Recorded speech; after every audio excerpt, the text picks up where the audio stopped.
Hello বন্ধুরা, আজকে অনেক দিন পর ফুচকা নিয়ে এসেছি বাড়িতে।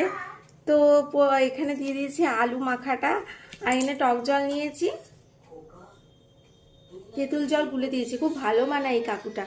আর সাথে এখানে ফুচকা নিয়ে নিয়েছি, বাড়ির সবাই মিলে খাবো। তো এখন আগে আমি একটা খেয়ে দেখি কেমন বানিয়েছে।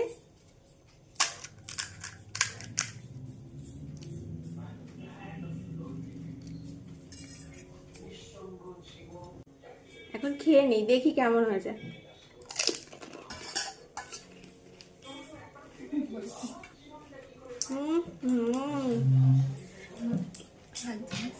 দারুণ খেতে হয়েছে।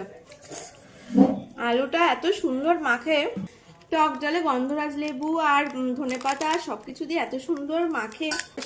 মোটামুটি সবাই ফুচকা খেতে ভালোবাসে, তো আমার মতন কে কে ভালোবাসো প্লিজ কমেন্টে জানিও।